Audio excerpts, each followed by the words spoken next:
Selamat berjumpa pemirsa. Kali ini kita akan mendiskusikan suatu topik yang menarik, yaitu proses industrialisasi, khususnya mengenai daya saing industrialisasi di Indonesia. Hadir bersama kami dua orang pakar ekonomi, yaitu Bapak Dr. Tae Kian Wee. Selamat datang, Pak. Ya, beliau adalah peneliti utama pada PEP LIPI. Dan kemudian hadir pula bersama kami Bapak Profesor Dr. Nurimansyah Hasibuan. Selamat datang, Pak. Terima kasih, Mbak. Beliau adalah Dekan Fakultas Ekonomi Universitas Terbuka. Pak T dan Pak Nuri, kita akan membahas mengenai daya saing industri di Indonesia, Pak. Sekitar 15 tahun terakhir ini, Pak, di Indonesia kita mendengar tentang daya saing dari industrialisasi di Indonesia ini, Pak. Mungkin Pak T bisa menerangkan bagaimana sih daya saing industrialisasi kita itu. Ya, silakan, Pak.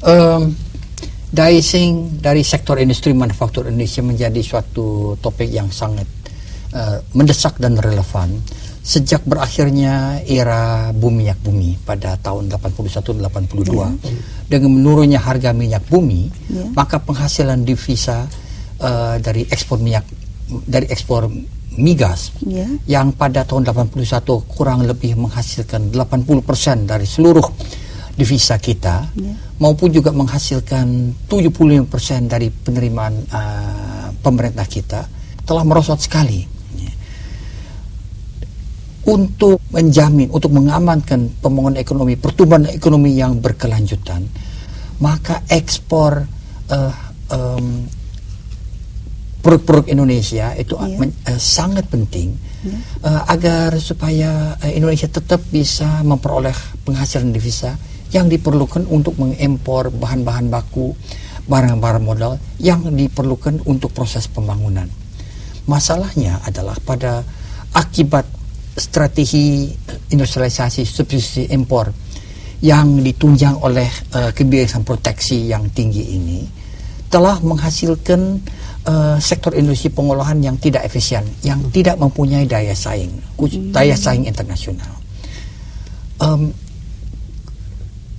Daya saing internasional sektor industri manufaktur Indonesia yang relatif rendah itu tercermin pada sumbangan yang kecil dari ekspor hasil-hasil industri yang pada tahun 81 menghasilkan kurang dari 5% dari seluruh penerimaan devisa kita. Aduh, sangat ini sekali ya, Pak. Jadi pada waktu dengan merosotnya peranan sektor minyak bumi sebagai motor penggerak ekonomi Indonesia maupun sebagai sumber penghasilan devisa yang utama, maka kita dihadapkan dengan tantangan untuk mengembangkan sumber penghasilan devisa yang baru, yang pada waktu itu belum bisa dipegang oleh sektor industri manufaktur karena daya saingnya yang relatif rendah.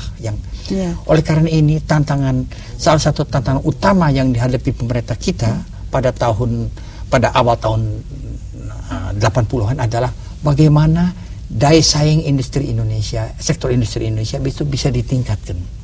Dan hal mungkin persoalannya pada daya saing itu ya, Pak, ya. Daya saing Indonesia yang setelah boom minyak sudah tidak ada, kemudian kita dihadapkan kepada persoalan daya saing industri kita yang masih lemah ya, Pak, ya. Mungkin Pak Nuri bisa menjelaskan mengenai ini.